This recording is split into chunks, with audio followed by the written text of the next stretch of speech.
Coucou les amis, co-créateurs. Alors voilà, je reviens vers vous. Je vous fais une petite vidéo pour vous donner des nouvelles. Parce que là, j'ai été vraiment en mode marmotte pendant des mois. Bah ouais, pour ceux qui m'ont suivi, comme vous le savez, j'étais enceinte. Et donc j'ai donné naissance à ma petite fille, Marilou, qui est née le 31 janvier 2020. Voilà. Donc là, elle est derrière moi. Elle fait dodo. Je sais pas si vous pouvez la voir. Voilà. Elle est là. Elle fait dodo. Ouais, donc gros bouleversement de fait de devenir maman parce que c'est mon premier enfant. Je sais pas par où commencer. En fait, j'ai plein de choses, j'ai plein de sujets en fait à évoquer, mais ça serait un peu trop long dans une vidéo. Mais j'en ferai plusieurs parce que là, je sens que j'ai besoin de partager, je sens que j'ai besoin de dire des choses. Et voilà, donc quoi dire, c'est vrai que je suis le défi des 100 jours en ligne de Lilou Massé, là, défi arc-en-ciel, voilà, je cherchais le mot, sauf que je fais pas j'ai pas le cahier d'exercice, donc j'ai pas je fais pas voilà, les pages du cahier, mais je suis les vidéos en fait. Donc ça m'aide beaucoup, il y a plein de sujets qui me parlent, donc c'est super. Voilà. Je sais pas trop quoi dire en fait. J'ai tellement de choses. Comment je me sens? Je vais commencer par ça. Donc je me sens fatiguée, forcément. C'est vraiment fatigant. Voilà, d'avoir un bébé. Là, elle a 6 mois. Je l'allaite. Voilà, c'est un choix. Mais c'est vrai que les nuits sont pas faciles. Et là, depuis quelques temps, avec la chaleur, les dents qui poussent, enfin voilà, c'est pas évident. Mais bon, il y a le bonheur enfin, je veux dire, le corps, il accepte ces changements et malgré les douleurs, en fait, je me rends compte de la force que le corps est capable de faire. Et d'ailleurs, par rapport à la notion d'accouchement, bon, j'en reparlerai dans une autre vidéo pour un petit peu partager ce que j'ai vécu, enfin comment je l'ai vécu cet accouchement, parce que voilà, j'ai eu une césarienne d'urgence et voilà, on s'y attend pas forcément, on n'est pas forcément préparé. Moi, j'y étais pas du tout préparée en tout cas. Et ça a laissé beaucoup d'émotions, des séquelles et dans mon corps et surtout dans mon esprit, dans ma tête, dans enfin oui, dans mon mental, dans, dans mon psychique quoi. Donc voilà, c'est pour ça que j'ai peut-être pas pu repartager parce qu'il fallait que je me remette de toutes ces émotions et de ce traumatisme, parce que voilà, j'ose mettre ce mot-là. Donc voilà, c'est vrai que c'est quelque chose ben oui, qui change une vie, hein, on le dit, mais quand on le vit, c'est vrai. Et voilà, c'est vrai que je cherche toujours à m'informer, à faire au mieux, il y a un peu je sais pas comment dire, cette pression en moi que je me mets, mais sans me mettre vraiment la pression, mais de faire des choix conscients et bons pour mon enfant, ce que je pense bon. Et, et de faire fi des avis des autres, des jugements des autres. Voilà. Parce que, pour vous donner un exemple, là je me suis renseignée beaucoup, j'ai beaucoup lu, beaucoup regardé de vidéos qu'on m'a recommandées sur les vaccins. Voilà, parce que donc ma fille est née fin janvier. 2 mois après, enfin 2 mois après sa naissance, on est obligé de de lui injecter 11 vaccins. Donc voilà, moi j'étais clairement contre. En fait, c'est pas que je suis anti-vaccin, mais voilà, le fait d'injecter autant de vaccins À 2 mois, je trouve ça clairement... je sais pas, je trouve ça pas du tout humain, sachant que c'est un petit être qui est en train de se construire. Donc voilà, enfin, son système immunitaire pardon, n'est pas, n'est pas créé, n'est pas mature. Donc moi, je vois pas l'intérêt, et sachant qu'elle reste avec moi, que voilà, il n'y a pas de... Elle va pas elle va pas à la crèche, elle ne vit pas au contact d'autres enfants. Enfin, si, elle a été en contact d'autres enfants, mais voilà, c'est très très rare.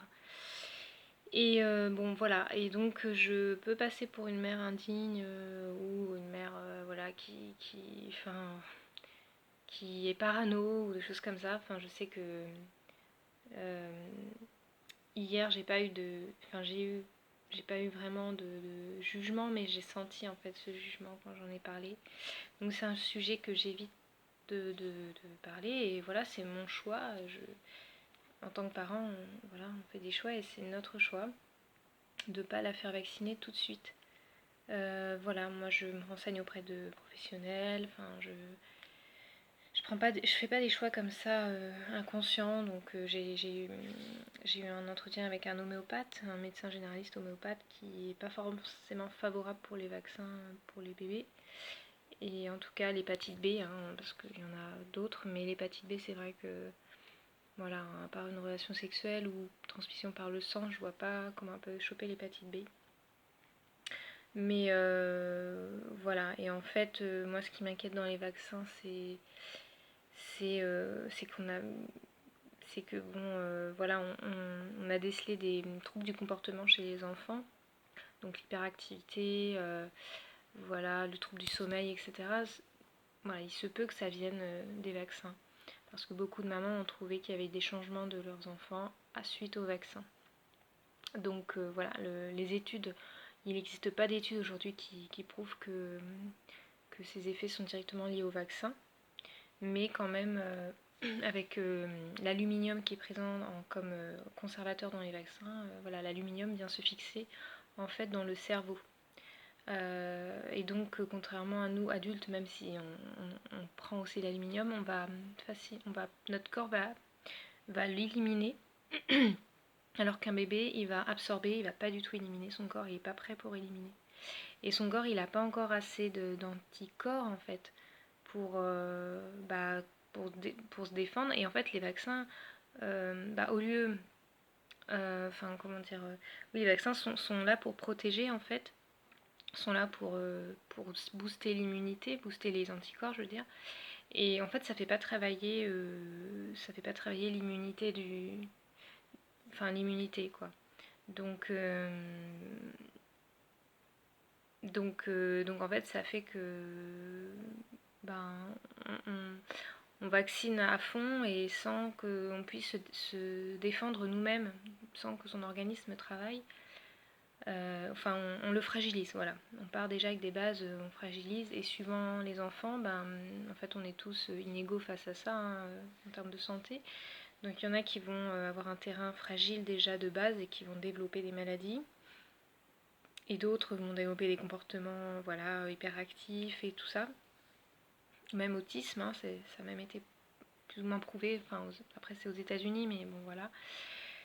En France, c'est pas encore le cas. Il n'y a pas du tout d'études. Et de toute façon, les études sont financées par les laboratoires. Donc, ils vont pas dénigrer l'effet des vaccins. Voilà. Quoi d'autre donc, oui, oui, je me dis que, enfin, avec le papa, on en parle beaucoup. C'est vrai que le tétanos, enfin voilà, vraiment les principaux vaccins qui me semblent essentiels, il y a le tétanos, la diphtérie, la polio. Voilà, je pense que c'est des vaccins qui sont, bah oui, qui sont encore utiles, on va dire, parce que c'est des maladies de longue date. Voilà. Mais, mais voilà, ils ont rajouté le HIB, donc c'est pour tout ce qui est méningite, tout ce qui est arthrite, cellulite, enfin un truc comme ça. la pneumocoque, la coqueluche. Bon, à ce qui paraît, il y aurait de nouveaux cas de coqueluche en fait chez les enfants. Donc c'est pour ça qu'ils vaccinent. Donc pourquoi pas, enfin voilà, moi je trouve qu'on est un pays, enfin voilà, on a la chance d'être vacciné contre des maladies, très bien. Mais ce qui me gêne, c'est voilà, c'est ce qu'il y a dans les vaccins en fait. C'est la composition.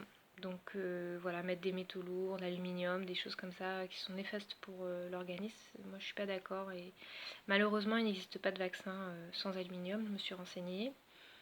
Voilà, après il y a des pratiques pour atténuer l'effet des vaccins.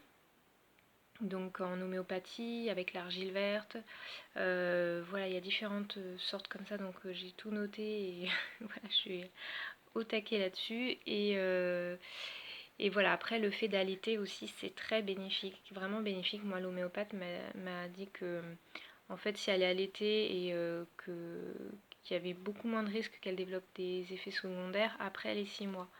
Donc là, elle a 6 mois, elle est allaitée exclusivement, à part bon, quelques fois le biberon, du lait maternisé parce que soit j'ai pas eu le temps de tirer le lait, soit enfin voilà, plein de choses comme ça, mais c'est assez rare, mais voilà. Je, elle est protégée en fait par ce que mon lait lui apporte, par les anticorps. Donc ça déjà, j'ai la confirmation d'un médecin, donc voilà.